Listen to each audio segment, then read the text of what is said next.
అక్షర సాయంతో పేదరికం మీద పోరాడేందుకు ఉగాది పర్వదినాన మెగాస్టార్ చిరంజీవి గారు సిద్ధమైనట్టుగా తెలుస్తుంది. ఒక గొప్ప నిర్ణయమే. ఎందుకంటే రాజకీయాలకు అతీతంగా ఇలాంటి మంచి పనులు చేస్తే ఎవరైనా సరే అభినందించాల్సిందే. ఒకటి ఎడ్యుకేషన్, ఇంకొకటి హెల్త్. ఈ రెండింటి మీద ఎవరైనా సరే పోరాటం చేసినా, ఎవరైనా సరే పేద ప్రజలకు హెల్ప్ చేయాలని చెప్పేసి ముందుకు వస్తే వాళ్ళకి సపోర్ట్ చేయవలసిన అవసరం ప్రతి ఒక్కరి మీద ఉంది. ఇది ఎందుకంటే రాజకీయాలకు అతీతం. ఉగాది పర్వదిన సందర్భంగా మెగాస్టార్ చిరంజీవి గారు ఉచిత విద్యా ప్రాజెక్ట్ అని చెప్పేసి ఒక హింట్ ఒకటి ఇచ్చాడు.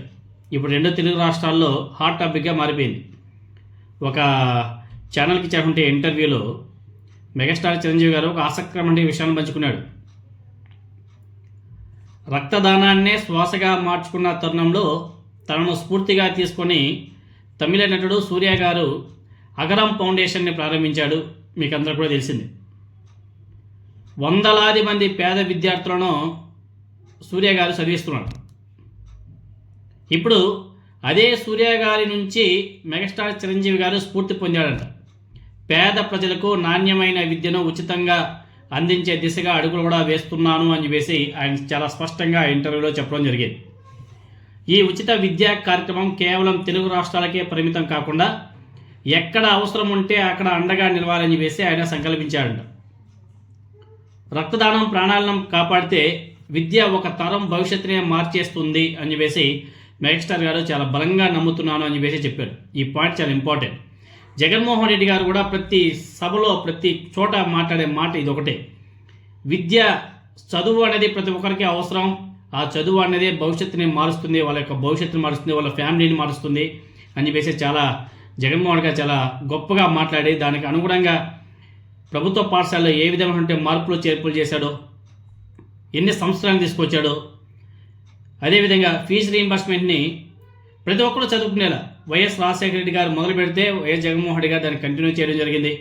అఫ్కోర్స్ ఇప్పుడు ఫీజు రీయింబర్స్మెంట్ రాక చాలామంది విద్యార్థులు ఇబ్బంది పడుతున్నారు. అది పక్కన పెడితే ఇప్పుడు మెగాస్టార్ చిరంజీవి గారు తీసుకున్నటువంటి గొప్ప నిర్ణయాన్ని ప్రతి ఒక్కరు కూడా సపోర్ట్ చేయాల్సిన అవసరం కూడా ఉంది. అదేవిధంగా ఈ ప్రాజెక్టు రూపకల్పన విధి విధానాల గురించి త్వరలోనే అధికారికంగా ప్రకటిస్తాను అని చెప్పేసి కూడా చెప్పడం జరిగింది. సమాజ హితం కోరే ఈ మహత్కార్యానికి అప్పుడే చాలామంది ప్రశంసలు కూడా కురిపిస్తున్నారు. చాలా గొప్ప నిర్ణయం. అదేవిధంగా మెగాస్టార్ మాట్లాడే మాటలో ఆ వీడియో కూడా సోషల్ మీడియాలో బీభత్సంగా వైరల్ అవుతున్నాయి. న్యూట్రల్ ముసుగులో ఉన్నటువంటి కొంతమంది వ్యక్తులు మాట్లాడుతున్న మాటలు చూస్తుంటే చాలా సిగ్గేస్తుంది.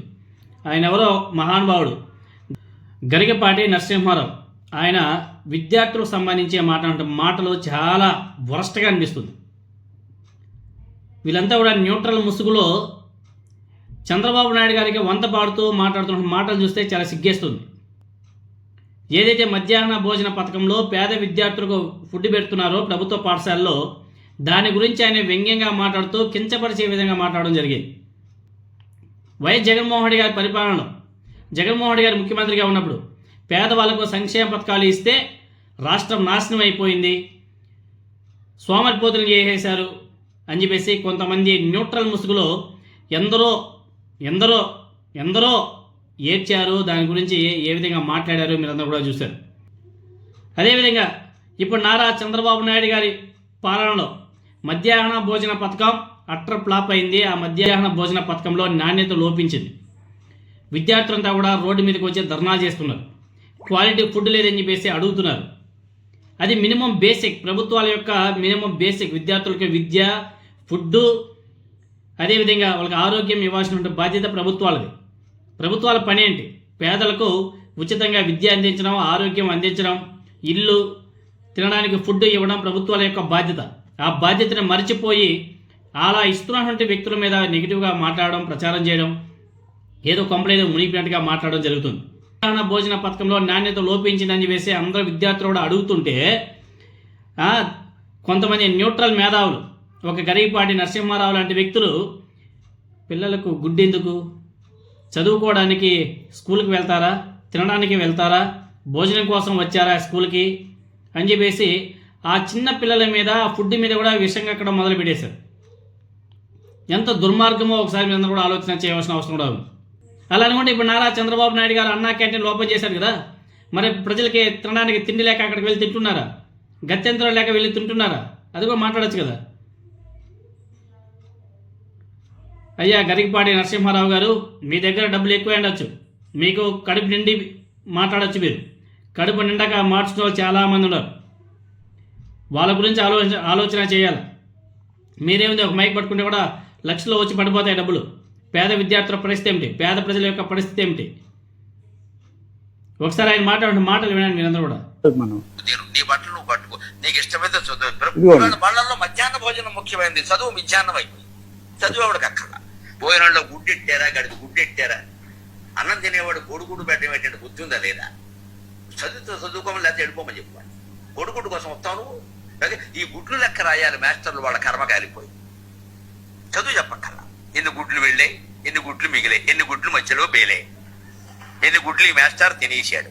ఇంక వీడు చదువు ఎందుకు చెబుతాడండి? అసలు పిల్లలకి భోజనం పెట్టడం ఏంటంటే వాళ్ళ భోజనాలు వాళ్ళు తెచ్చుకోవలేదు, మానేమానండి. అంటే పిల్లలకి భోజనం పెట్టి పుస్తకాలు ఇచ్చి యూనిఫార్మ్ ఇచ్చి ఇన్ని ఇస్తే వాడు చదువుతాడా? శోభనం పెళ్లి కొడుకులో మంచం ఎక్కువ కూర్చుంటాడు. ఎందుకు చదువుతాడు? విద్యార్థికి ఎన్ని సౌకర్యాలా అవసరమా?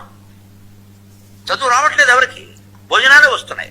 పైగా అందులో బల్లి పడింది, పిల్లి పడింది, పడదా?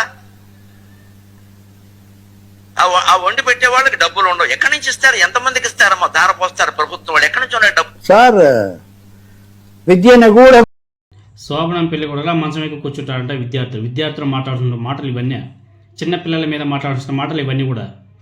గతంలో పేద విద్యార్థులకి ట్యాబ్స్ ఇస్తే ఆనాడు కూడా ఆ ట్యాబ్స్లలో బ్లూ ఫిల్మ్ చూసుకుంటున్నారు, చెడు మార్గాలకు వెళ్తున్నారని చెప్పేసి మాట్లాడారు. మార్గంగా వ్యవహరిస్తుందో ఒకసారి ప్రజలందరూ కూడా ఆలోచన చేయవలసిన అవసరం కూడా ఉంది.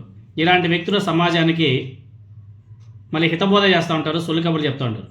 మెగాస్టార్ లాంటి వ్యక్తులు పేద ప్రజల కోసం పాటుపడుతుంటే ఇలాంటి వ్యక్తులు వాళ్ళని కించపరుస్తూ మాట్లాడుతుంటే చాలా చండాలం.